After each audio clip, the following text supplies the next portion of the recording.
Durante 5 años trabajé gratis en el negocio familiar, porque mi madre decía que algún día todo eso también sería mío. Abría el local, atendía clientes, hacía inventario, contestaba mensajes, limpiaba, resolvía problemas. Básicamente lo mantenía vivo. Pero el día que pregunté cuándo iban a empezar a pagarme de verdad, mi hermano se rió en mi cara y dijo, ¿pagarte? Si tú solo ayudas. Una semana después, cambiaron las cerraduras del local. Mi madre me dijo que era mejor que buscara mi propio camino, así que lo hice. Y 6 meses después, cuando el negocio empezó a venirse abajo, mi familia me llamó desesperada, no para disculparse, para pedirme que volviera. Tengo 28 años, soy mujer, y mi familia tenía una pequeña cafetería. No era enorme ni famosa, pero funcionaba. Mi padre la abrió cuando yo era niña, y durante años fue el orgullo de la familia. Después de que él murió, mi madre quedó a cargo, mi hermano mayor. Andrés era el heredero natural, según todos. Aunque, siendo honesta, él nunca estuvo realmente interesado. Le gustaba presumir que tenía un negocio familiar, pero no le gustaba levantarse temprano, atender proveedores ni lidiar con clientes molestos. Yo, en cambio, empecé a ayudar desde muy joven. Al principio eran cosas pequeñas: cubrir una tarde, ayudar en caja, limpiar mesas, contestar mensajes. Pero poco a poco, esas ayudas se volvieron responsabilidades fijas. Cuando terminé la universidad, mi madre me pidió que trabajara en la cafetería. Solo por unos meses. Dijo que la situación estaba difícil, que contratar a alguien salía caro, que yo conocía el negocio mejor que cualquiera, y que si apoyaba a la familia ahora, después se me iba a recompensar. Yo le creí. Porque era mi madre. Porque era el negocio de mi papá. Porque, en el fondo, una parte de mí quería sentir que también pertenecía ahí. Pero esos meses se volvieron años. 5 años. Para ser exacta, 5 años en los que trabajé como empleada, encargada, administradora y terapeuta emocional de todos, pero sin sueldo real. A veces me daban dinero, no un salario. Dinero, como si me estuvieran haciendo un favor. Lo peor era que, desde afuera, todos pensaban que yo tenía suerte. La gente decía, qué bonito que trabajes en algo que será tuyo algún día. Y yo sonreía, porque eso era lo que me habían prometido. Pero cada vez que preguntaba algo concreto, mi madre cambiaba el tema. Si preguntaba por un salario, decía, ahora no estamos para eso. Si preguntaba por mi puesto, decía, tú eres parte de la familia, no necesitas título. Si preguntaba por el futuro del negocio, decía, no seas ambiciosa. Esa palabra empezó a repetirse mucho. Ambiciosa, como si pedir claridad después de años de trabajo fuera una traición. Mi hermano, Andrés, aparecía cuando quería. A veces iba al local 2 horas. Saludaba a clientes, se tomaba un café gratis y se iba. Pero mi madre hablaba de él como si fuera indispensable. Tu hermano tiene muchas ideas. Tu hermano entiende mejor la parte grande del negocio. Tu hermano algún día va a encargarse de todo. Yo era la que apagaba incendios todos los días, pero él era el futuro y yo era la ayuda. Una tarde, una clienta habitual me dijo, cuando tú no estás, esto se nota. Ese comentario me hizo sentir bien por 5 segundos, hasta que mi madre, que estaba cerca, respondió, sí, ella es muy servicial, no capaz, no inteligente, no fundamental, servicial, no sé por qué. Pero esa palabra me dolió muchísimo. Todo explotó un lunes por la mañana. Había llegado temprano como siempre. El proveedor de leche estaba esperando. La máquina de café estaba fallando. Había 2 empleados nuevos que nadie había entrenado porque mi hermano se había olvidado. Y mi madre llegó tarde, molesta, diciendo que yo tenía mala cara ese día. Después de años tragándome todo, le dije, mamá, necesito que hablemos de mi sueldo y de mi papel en el negocio. Ella me miró como si la hubiera insultado. Y antes de que pudiera responder, mi hermano soltó una risa desde la barra. Después dijo, ¿sueldo? ¿Por ayudar en la cafetería? Ahí sentí algo romperse, porque por primera vez entendí que ellos nunca me vieron como parte del negocio. Me vieron como mano de obra gratis. Y lo peor estaba por venir. Después de que mi hermano dijo eso, el local se quedó en silencio. No era un silencio total, porque todavía se escuchaba la máquina de café, los clientes hablando bajo y el ruido de las tazas. Pero para mí fue como si todo se hubiera apagado. Solo escuchaba esa frase dando vueltas en mi cabeza. ¿Sueldo? ¿Por ayudar en la cafetería? Ayudar. 5 años. 6 días a la semana. Turnos completos, inventario, cierre de caja. Clientes molestos, proveedores, empleados nuevos. Problemas con bancos, pedidos a domicilio. Y para él, yo solo ayudaba. Mi madre no lo corrigió. Eso fue lo que más me dolió. Si hubiera dicho algo como, Andrés, no hables así. O aunque fuera, tu hermana sí trabaja mucho. Tal vez la conversación habría sido diferente. Pero no, se quedó callada. Y ese silencio fue como una confirmación. Yo intenté no explotar. Respiré hondo y le dije a mi madre, no estoy pidiendo nada absurdo. Solo quiero saber cuál es mi puesto, cuánto voy a ganar y qué futuro tengo aquí. Mi madre suspiró como si yo estuviera siendo dramática. Luego dijo, este no es el momento. Esa frase la había escuchado tantas veces que ya me daba náuseas. Nunca era el momento. No era el momento cuando la cafetería iba mal, porque había que aguantar. No era el momento cuando iba bien, porque había que reinvertir. No era el momento cuando yo estaba cansada, porque todos estaban cansados. No era el momento cuando pedía claridad, porque la familia no funciona así. Ese día, por primera vez, no acepté la respuesta. Le dije, entonces dime cuándo es el momento. Dame una fecha. Mi hermano volvió a reírse. No fuerte, peor, una risa bajita, burlona. Como si yo fuera una niña pidiendo algo ridículo. Y dijo, estás haciendo todo esto porque crees que el negocio no puede funcionar sin ti. Yo lo miré y respondí, no creo eso, pero sé que hago mucho más de lo que ustedes admiten. Ahí su cara cambió, porque eso sí le molestó. No que yo estuviera cansada, no que yo pidiera un sueldo. Le molestó que dijera la verdad en voz alta. Mi madre me pidió que bajara la voz, aunque yo no estaba gritando. Eso también me pareció curioso. Cuando mi hermano se burlaba, nadie le decía nada. Pero cuando yo me defendía, entonces había que cuidar el tono. Le dije, siempre me pides que baje la voz, pero nunca le pides a él que me respete. Mi madre se puso roja. Y mi hermano soltó. Ya empezó con el drama. No sé qué pasó en mí en ese momento. Tal vez fue cansancio. Tal vez fue rabia. Tal vez fue que llevaba años esperando una señal de que alguien en mi familia me veía de verdad. Pero agarré mi delantal, lo dejé sobre la barra y dije, entonces hoy no ayudo. Mi madre abrió mucho los ojos, como si hubiera hecho algo imperdonable. Mi hermano dijo, perfecto, descansa, a ver cuánto duras. Yo salí del local con las manos temblando, no porque me arrepintiera, sino porque era la primera vez en años que salía de ahí sin pedir permiso. Ese día no volví. Al principio pensé que me llamarían, no para disculparse. Quizá eso era pedir demasiado, pero al menos para hablar, para decir, vamos a sentarnos, vamos a arreglar esto. Reconocemos que algo está mal, pero no. Pasó el lunes, pasó el martes, pasó el miércoles. Nada. El jueves por la noche recibí un mensaje de mi madre. Decía, necesito que mañana abras. Tu hermano tiene cosas que hacer. Me quedé mirando el celular durante varios minutos. ¿No había un ¿cómo estás? No había un hablemos de lo que pasó. No había un perdón por cómo te tratamos. Solo una orden. Como siempre. Por primera vez respondí. No voy a ir hasta que hablemos de mi sueldo y de mi puesto. La respuesta llegó casi al instante. No uses a la familia para chantajear. Me reí. Pero no porque fuera gracioso. Me reí porque si no lo hacía iba a llorar. Después de ese mensaje, las cosas empeoraron rápido. Mi madre empezó a llamarme. 1 vez. 2 veces. 5 veces. No contesté. Entonces llamó mi hermano. Después mi tía. Después una prima. Todos con versiones distintas de la misma idea. Tu mamá está muy estresada. Andrés no sabe manejar todo solo. No deberías abandonar el negocio de tu papá. Tu papá estaría decepcionado. Esa última frase me destruyó, porque sabían exactamente dónde pegar. Mi papá era mi punto débil, y usaban su memoria como si fuera una cuerda para jalarme de vuelta. Esa noche casi cedí. Me senté en mi cama, con el celular en la mano, pensando que tal vez sí estaba siendo egoísta, que tal vez debía volver y arreglarlo desde adentro, que tal vez era mejor aguantar un poco más. Pero entonces abrí una carpeta en mi computadora. Una carpeta donde guardaba facturas, pedidos, diseños de menús, campañas de redes, hojas de costos, registros de proveedores, cosas que yo había hecho. Cosas que nadie me había pedido formalmente, pero que mantenían el negocio funcionando. Y mientras veía todo eso me pregunté, si soy tan reemplazable, ¿por qué todos están tan desesperados? Al día siguiente no fui. Y ese fue el primer viernes en años en el que no abrí la cafetería. Me desperté temprano por costumbre.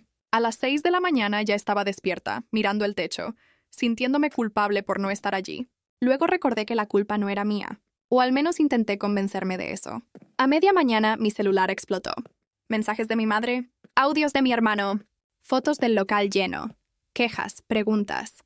¿Dónde está la clave del sistema? ¿Con quién se pide el pan especial? ¿Por qué el proveedor no contesta? ¿Dónde dejaste las facturas? Yo no respondí. No por maldad, sino porque entendí que si respondía una cosa, iba a terminar resolviéndolo todo otra vez. Y eso era exactamente lo que siempre pasaba. Esa tarde, mi madre me mandó un audio. Su voz estaba fría, no triste. No arrepentida, fría. Dijo, si quieres comportarte como una extraña, entonces te trataremos como una extraña. No entendí qué quería decir. Hasta el lunes siguiente. Fui al local temprano.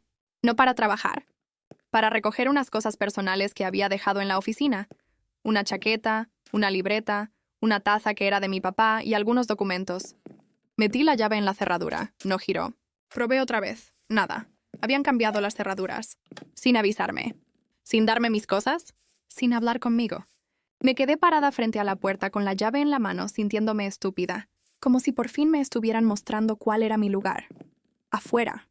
Mi hermano llegó 10 minutos después. Me vio en la entrada y sonrió. No una sonrisa amable. Una sonrisa de victoria. Me dijo, pensé que querías tu propio camino. Yo le dije que solo venía por mis cosas. Él respondió, luego vemos cuándo puedes pasar. Le pregunté si estaba hablando en serio. Y dijo, sí, ahora no puedes entrar cuando quieras. ¡Ya no trabajas aquí! Yo sentí el golpe. No por el trabajo, sino por la facilidad con la que me borraron. Después de 5 años. Después de todo lo que hice. Después de todo lo que aguanté. Yo era una cerradura cambiada y una taza atrapada en una oficina. Ese día entendí algo que no quería aceptar. Mi familia no tenía miedo de perderme. Tenía miedo de perder lo que yo hacía por ellos. Y eso era muy diferente. Después de ver que habían cambiado las cerraduras, me fui caminando sin rumbo durante casi 1 hora. No quería volver a casa. No quería llamar a nadie. No quería llorar en la calle. Solo caminaba. Con la llave todavía en la mano. Una llave que, hasta ese día, sentía que representaba algo. Confianza, responsabilidad, familia. Pero en realidad, nunca fue eso. Era una herramienta. Me la dieron mientras les servía. Y me la quitaron cuando empecé a pedir respeto. Cuando llegué a mi departamento, puse la llave sobre la mesa y me quedé mirándola. Parecía una tontería, pero me dio rabia. No solo por la cerradura, sino porque de alguna manera ellos habían logrado que yo me sintiera culpable hasta por no dejar que me explotaran. Esa tarde recibí un mensaje de mi madre. Decía, espero que estés satisfecha. Tu hermano tuvo que cerrar temprano por tu culpa. No respondí. Luego llegó otro. Tu papá jamás habría querido vernos divididos así. Ese sí me dolió. Porque cada vez que no podían controlarme con culpa normal, sacaban a mi papá, como si su memoria les perteneciera. Como si él hubiera sido una excusa para que yo aceptara cualquier cosa. Esa noche, por primera vez, hice algo que nunca había hecho. Busqué trabajo en serio.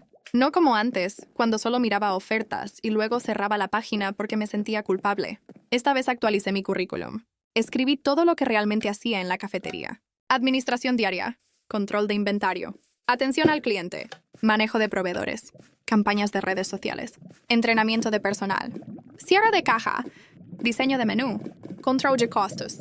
Y mientras lo escribía, me pasó algo raro. Me di cuenta de que no era la que ayudaba. Era la persona que llevaba un negocio, solo que nunca me habían pagado ni reconocido como tal. Durante los siguientes días, mi familia empezó una especie de campaña silenciosa contra mí. No fue algo enorme al principio. Fue más sutil. Una tía me escribió, tu mamá está sufriendo mucho. Una prima subió una historia con una frase tipo, la familia se demuestra en los momentos difíciles. Un vecino me dijo que había escuchado que yo había abandonado a mi madre. Y lo peor es que nadie me preguntaba qué había pasado. Ya tenían una versión. La versión donde yo era egoísta, malagradecida y ambiciosa. La versión donde mi madre era una viuda cansada tratando de salvar el negocio de mi papá. La versión donde mi hermano era el hijo que se quedó a ayudar. Y yo, la hija que se fue por dinero. Al principio quise defenderme. Escribí mensajes largos y los borré. Pensé en publicar algo. Pensé en mandar capturas. Pensé en explicar punto por punto todo lo que había hecho durante años. Pero luego entendí algo. La gente que quería creerles, les iba a creer aunque yo mostrara pruebas. Y la gente que me conocía de verdad ya sabía. Una semana después conseguí una entrevista. Era para administrar una cafetería pequeña, no muy lejos de mi casa. La dueña se llamaba Marta. Tenía unos 50 años. Hablaba directo y no parecía impresionarse fácilmente. Me preguntó por qué había dejado el negocio familiar. Me quedé en silencio unos segundos. No quería sonar resentida. Tampoco quería mentir. Así que dije, porque descubrí que estaba trabajando como encargada, pero me trataban como si estuviera haciendo favores. Marta no se rió. No me juzgó. Solo asintió y dijo, eso pasa más de lo que crees. Luego revisó mi experiencia y me hizo preguntas reales.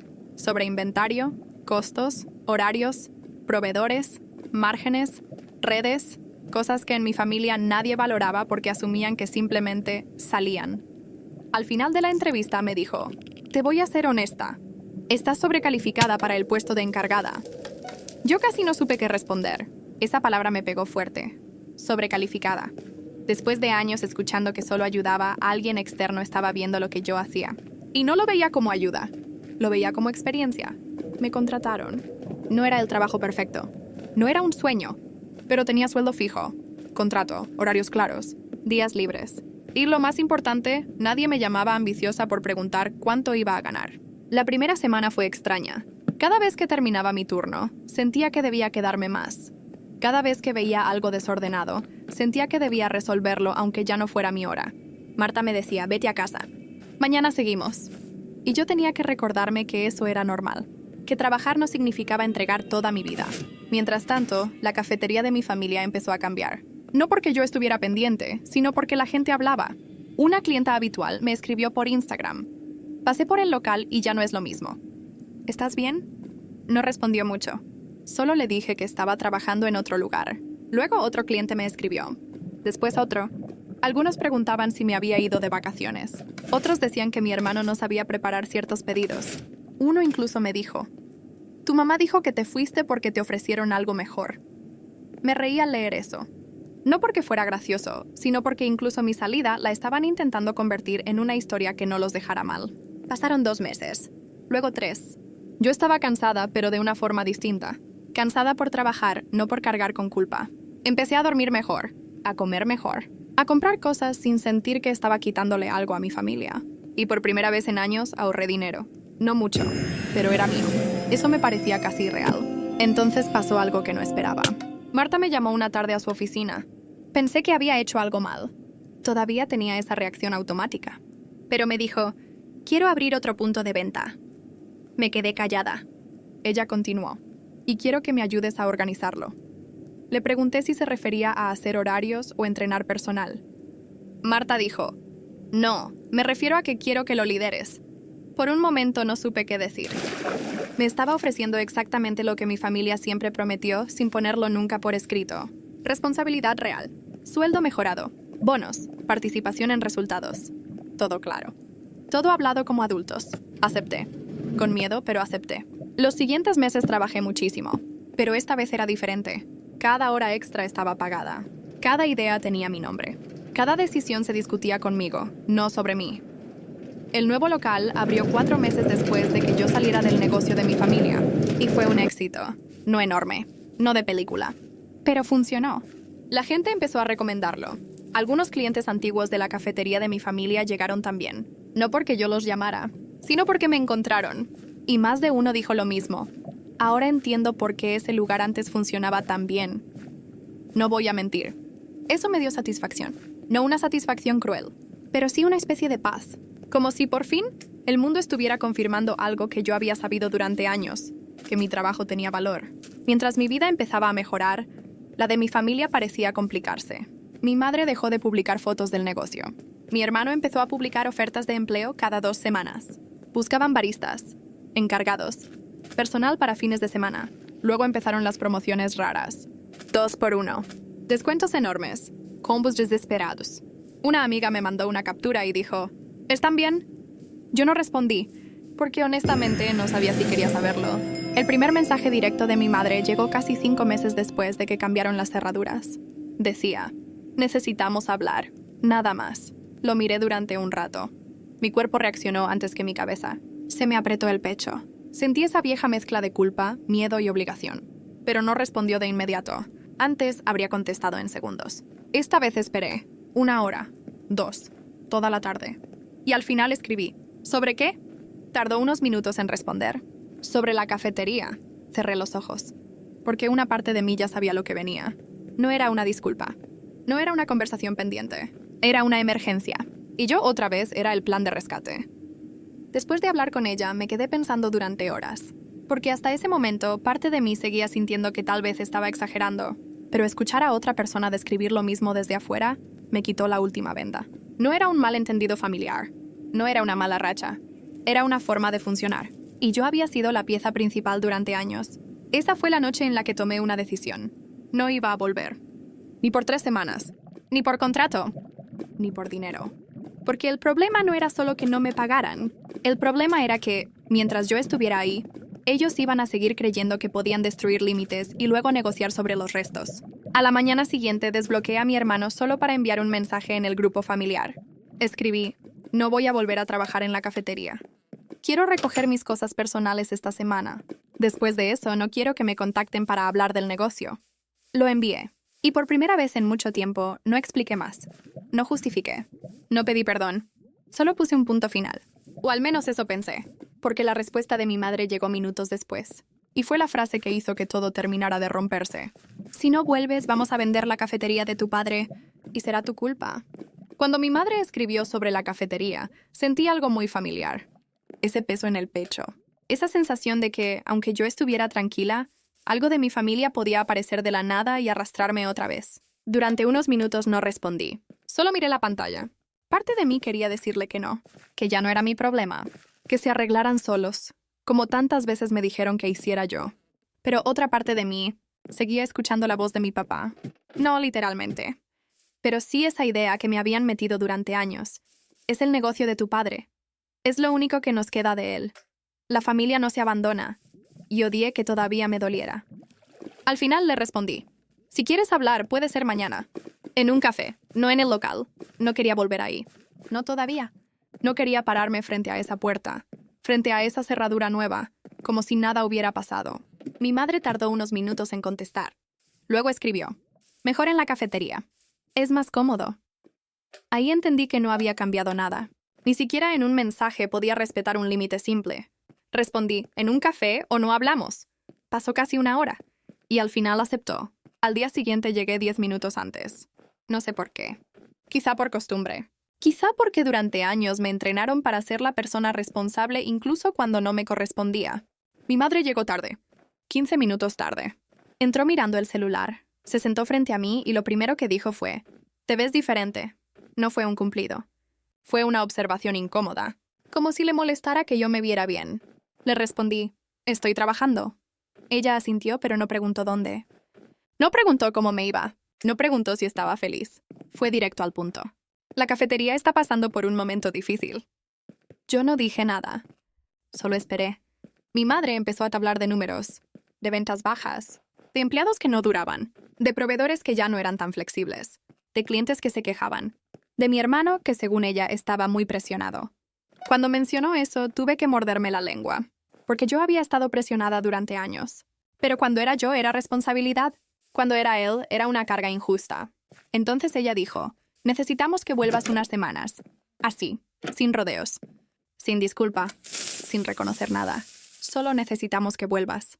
Le pregunté: ¿en qué condiciones? Mi madre frunció el ceño, como si la pregunta le pareciera ofensiva. ¿Condiciones? Yo asentí. Sí, sueldo, horario, puesto, responsabilidades. Todo por escrito. Su cara cambió. Esa misma expresión que ponía cuando yo pedía algo razonable y ella quería hacerlo sonar como una traición. Dijo: ¿estamos hablando de ayudar a tu familia? Y yo respondí: no, estamos hablando de trabajo. El silencio que siguió fue incómodo. Mi madre apretó los labios. Miró hacia la ventana. Luego dijo: desde que estás en ese otro lugar te has vuelto muy fría.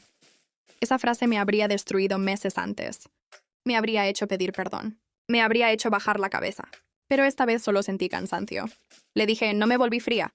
Me cansé de trabajar gratis. Ella negó con la cabeza. Eso no es justo. Nosotros también te dimos mucho. Le pregunté: ¿qué me dieron? Se quedó callada. Y yo no lo dije para atacarla. De verdad quería saber qué creía que me habían dado. Porque comida no era. Yo compraba comida para el local y para la casa muchas veces. Dinero no era. Nunca tuve salario fijo. Estabilidad no era. Mi lugar dependía de que no hiciera preguntas. Entonces mi madre dijo: te dimos un lugar en la familia. Eso me rompió más de lo que esperaba, porque básicamente estaba diciendo que pertenecer tenía precio, y el precio era no pedir nada. Le dije que no iba a volver bajo las mismas condiciones, que si querían que trabajara ahí, tendría que ser como cualquier profesional. Contrato, sueldo real, horario, acceso a números, autoridad para tomar decisiones y respeto. Mi madre soltó una risa breve. No de humor, de incredulidad. Autoridad.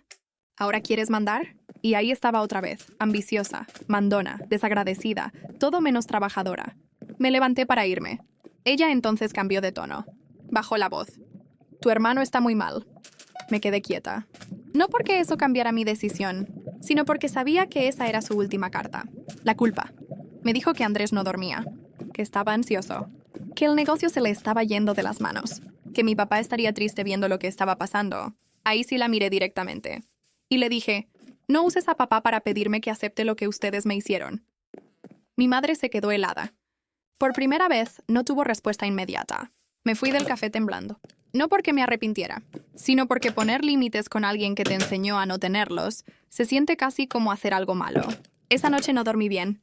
Pensé en la cafetería, en mi papá, en la taza que todavía estaba en la oficina, en los años que había dejado ahí. Y también pensé en mi vida nueva, en mi trabajo, en Marta, en el nuevo local, en mi primer sueldo completo, en mis domingos libres, en cómo se sentía respirar sin estar esperando el próximo favor disfrazado de obligación. 2 días después, Andrés me llamó. No lo hacía desde el día de la cerradura. Contesté porque sinceramente quería escuchar qué iba a decir. No saludó, solo dijo, ¿de verdad le pediste contrato a mamá? Me quedé callada un segundo. Luego respondí, sí. Él se rió. Estás ridícula. Esa palabra encendió algo en mí. Ridícula por querer sueldo. Ridícula por querer horario. Ridícula por querer respeto. Le dije, entonces no necesitan que vuelva. Ahí su tono cambió. Claro que necesitamos ayuda, pero no puedes venir a imponer reglas como si fueras una extraña. Le respondí. Ustedes me trataron como una extraña cuando cambiaron las cerraduras. Silencio. Por primera vez no tuvo una respuesta rápida. Luego dijo, eso fue porque tú nos dejaste tirados. Me reí, pero esta vez con tristeza. No, yo dejé de dejarme usar. La llamada terminó mal. Andrés dijo que yo me creía mejor que ellos, que el trabajo nuevo se me había subido a la cabeza, que me estaba olvidando de dónde venía. Y antes de colgar soltó. Cuando ese lugar te eche, no vengas llorando. No respondí. Solo colgué. Y bloqueé su número durante unos días. No porque quisiera hacer drama, sino porque necesitaba silencio. Pero el silencio no duró. La presión empezó a venir de otros lados. Mi tía me mandó audios largos. Una prima me dijo que estaba rompiendo a la familia. Un antiguo amigo de mi papá me escribió para decirme que a veces uno debe sacrificarse por la sangre. Y ahí entendí que mi madre ya había contado su versión. Otra vez. La versión donde yo era la hija fría que prefería un sueldo antes que el legado familiar. No la versión donde trabajé 5 años sin reconocimiento. No la versión donde me sacaron del local. No la versión donde cambiaron las cerraduras y retuvieron mis cosas. Solo la versión que les convenía. Durante una semana entera no respondí casi a nadie. Me enfocé en mi trabajo. Y eso fue lo que más me ayudó. Porque cada día en el nuevo local me recordaba que otra forma de vivir sí era posible. Marta nunca me gritaba. Nunca me manipulaba con historias familiares. Si necesitaba algo, me lo pedía como una adulta. Si yo trabajaba horas extra, me las pagaba. Si algo salía bien, decía, esto lo hizo ella. No nosotros. No el equipo para borrarme. Ella decía mi nombre. Y aunque suene pequeño, para mí era enorme. Una tarde, después de cerrar, Marta me preguntó si estaba bien. No sé qué cara tenía, pero claramente algo notó. Le conté un parte, no todo. Solo lo suficiente. Que mi familia quería que volviera. Que estaban usando la culpa. Que no sabía si estaba siendo cruel. Marta escuchó sin interrumpir. Luego dijo, una cosa es ayudar. Otra cosa es volver al lugar donde te rompieron para que puedan seguir funcionando igual. Esa frase se me quedó grabada. Porque eso era exactamente lo que querían. No querían que volviera para arreglar la relación. Querían que volviera para arreglar la cafetería. Y si el negocio volvía a funcionar, nada les impediría tratarme igual otra vez. Esa noche le escribí a mi madre un mensaje claro. Le dije, estoy dispuesta a hablar de una colaboración profesional temporal. 3 semanas. Sueldo acordado. Horario definido. Responsabilidades por escrito. Y antes de cualquier cosa, quiero recoger mis cosas personales. Tardó hasta el día siguiente en responder. Su mensaje fue, no puedo creer en lo que te convertiste. No respondí. porque ya sabía que para ella yo me había convertido en algo malo en el momento en que dejé de ser útil sin condiciones. Pasaron otros días, y entonces ocurrió algo que no esperaba. Una de las empleadas nuevas de la cafetería familiar me escribió por Instagram. No la conocía mucho, solo la había visto una vez. Me dijo, «Perdón que te moleste, pero necesito preguntarte algo». Le respondí que sí. Entonces me contó que llevaba 3 semanas trabajando ahí, que no le habían pagado completo, que le cambiaban los horarios de un día para otro, que mi hermano le gritaba cuando las cosas salían mal, y que mi madre siempre decía, «Antes mi hija hacía todo esto sin quejarse». Sentí un frío horrible, no solo porque estaban usando mi nombre, sino porque estaban intentando convertir mi antigua explotación en el estándar para alguien más, como si yo hubiera sido el ejemplo de lo que una buena trabajadora debía aguantar. Le dije que guardara mensajes, que pidiera todo por escrito, que no aceptara promesas vagas. No le dije que renunciara. No era mi lugar. Pero sí le dije algo que me habría gustado que alguien me dijera antes. No dejes que te convenzan de que pedir que te paguen bien es ser problemática. Leí ese mensaje varias veces. Si no vuelves, vamos a vender la cafetería de tu padre. Y será tu culpa. Y por unos segundos funcionó. Sentí culpa, sentí miedo, sentí esa presión antigua en el pecho, como si una mano invisible me estuviera empujando, de vuelta al mismo lugar de siempre. Porque ellos sabían exactamente. Que decir, no era la cafetería, era la cafetería de tu padre, no era nuestro problema, era tu culpa. Me quedé sentada con el celular en la mano, intentando no responder desde la emoción. Antes, habría corrido al local, habría pedido perdón, habría dicho, está bien, voy mañana. Pero esta vez no, esta vez respiré. Dejé el celular boca abajo y me repetí algo que me costó años entender. Una persona no puede destruir un negocio sola por negarse a ser explotada. Esa noche no contesté. Al día siguiente, mi madre mandó otro mensaje. Más largo decía que mi papá había trabajado demasiado para que yo dejara morir su esfuerzo. Que Andrés estaba haciendo lo posible. Que ella estaba cansada. Que yo me había vuelto egoísta.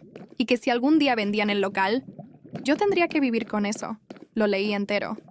No porque creyera que tenía razón, sino porque necesitaba ver, palabra por palabra, hasta dónde era capaz de llegar para no asumir responsabilidad. Mi respuesta fue corta. Le escribí, quiero recoger mis cosas el jueves a las 5. Iré acompañada. Nada más. No hablé del negocio. No defendí mis decisiones. No expliqué otra vez lo que ya había explicado 1000 veces, porque entendí que ellos no querían entender. Querían ganar. El jueves fui con Marta, no quería ir sola. Y aunque me dio vergüenza pedirle que me acompañara, ella aceptó sin hacerlo raro. Solo dijo, vamos. Cuando llegamos, la cafetería se veía diferente, no destruida, no, en ruinas, pero sí apagada. Había menos gente. Las mesas no estaban tan limpias como antes. El menú tenía papeles pegados con cinta, porque habían cambiado precios varias veces. Y detrás de la barra estaba mi hermano, con una cara de cansancio que nunca le había visto. Mi madre salió de la oficina. Me miró, luego miró a Marta y preguntó, ¿quién es ella? Respondí, mi jefa. No sé por qué, pero decir eso me dio una tranquilidad enorme. Mi madre apretó la mandíbula. Andrés soltó una risa baja como si quisiera burlarse, pero no le salió con fuerza. Fui a la oficina por mis cosas. Mi taza todavía estaba ahí. La taza de mi papá. Estaba en una repisa, detrás de unas cajas cubierta de polvo. Cuando la tomé, sentí ganas de llorar. No por el local, no por mi madre, no por mi hermano, por mi papá, porque durante años usaron su recuerdo como cadena, cuando en realidad lo único que yo quería era sentir que todavía quedaba algo bueno de él. Metí la taza en mi bolso con cuidado. También recogí mi libreta, mi chaqueta y algunos documentos personales. Cuando iba saliendo, mi madre me bloqueó el paso, no agresivamente, pero se puso frente a la puerta y dijo, «Todavía estás a tiempo de hacer lo correcto». Le pregunté, «¿Qué es lo correcto para ti?» Ella dijo volver. «Ayudarnos a salvar esto», la miré. Y por primera vez, no vi a una madre desesperada. Vi a una persona que estaba acostumbrada a que yo resolviera las consecuencias de sus decisiones. Le dije, lo correcto habría sido pagarme, respetarme, no cambiar las cerraduras, no usar a papá para manipularme. Su cara se endureció. Siempre exageras todo. Y ahí supe que no había nada más que hablar. Marta no dijo nada en todo ese momento. pero estaba al lado mío, y eso fue suficiente. A veces no necesitas que alguien pelee por ti. Solo necesitas que alguien sea testigo de que no estás loca. Antes de irme, mi hermano habló, dijo: cuando vendamos, no vengas después a reclamar nada. Yo lo miré y respondí: no voy a reclamar un lugar donde nunca me dieron un lugar real. Esa fue la última frase que les dije ese día. Salí con mi taza, mi libreta y una sensación extraña. No era felicidad. Tampoco alivio completo. Era como cerrar una puerta que todavía dolía. 2 semanas después, me enteré por una clienta que la cafetería estaba en venta. Mi madre no me avisó, mi hermano tampoco. Lo vi después en una publicación, fotos del local, descripción bonita, negocio, familiar con años de tradición. Me quedé mirando esa frase. Años de tradición, nadie mencionaba los años de trabajo. Invisible. Nadie mencionaba las madrugadas, los cierres tarde, las deudas. Cubiertas los proveedores salvados a última hora. Pero ya no me sorprendió. Lo que sí me sorprendió vino unos días después. Un señor mayor entró al local donde yo trabajaba ahora. Lo reconocí de inmediato. Era un cliente antiguo de la cafetería de mi papá. Siempre pedía café negro y pan tostado. Se acercó a la barra. Me vio y sonrió. Dijo: sabía que te iba a encontrar aquí. Le preparé su pedido. Cuando se lo llevé, me dijo algo que me dejó sin palabras. Tu papá estaría orgulloso de verte haciendo algo. Tuyo. No pude responder enseguida, porque durante meses me habían repetido lo contrario, que mi papá estaría decepcionado, que lo estaba traicionando, que estaba dejando morir su legado. Y de repente, alguien que realmente lo conoció me estaba diciendo lo opuesto. Ese día lloré en el baño, pero no de tristeza. Al menos no solo de tristeza. Lloré porque una parte de mí se soltó, porque entendí que honrar a alguien no significa quedarse atrapada en un lugar donde te rompen. Veces honrar a alguien es llevarte lo que aprendiste, salvarte a ti misma y construir algo nuevo. La cafetería familiar se vendió 3 meses. Después, mi madre me mandó un último mensaje antes de firmar. Decía: espero que estés feliz. No respondí, porque no estaba feliz, pero tampoco me sentía culpable. Y esa diferencia para mí ya era enorme. Mi relación con mi familia quedó rota. No sé si para siempre. No sé si algún día podremos hablar sin que todo vuelva al negocio, a la culpa o a mi papá. Pero por ahora mantengo distancia. Trabajo. En el nuevo local Marta me dio más responsabilidades. Estoy ahorrando. Y hace poco empecé a pensar en abrir algo mío algún día. No para demostrarles nada, sino porque por fin entendí que sí. A veces miro la taza de mi papá en mi cocina, la uso los domingos. Y aunque todavía duele, ya no la veo como un símbolo de obligación. La veo como un recuerdo. Solo eso, un recuerdo bonito que no tiene que convertirse en una cadena. Y aún así, hay días en los que me pregunto si fui demasiado dura. Si debí volver solo para salvar la cafetería, si debí aguantar un poco más por mi madre, por mi hermano, por mi papá. Pero luego recuerdo las cerraduras cambiadas, los años sin sueldo, las veces que me llamaron ambiciosa por pedir respeto. Y me digo que tal vez perder un negocio fue triste.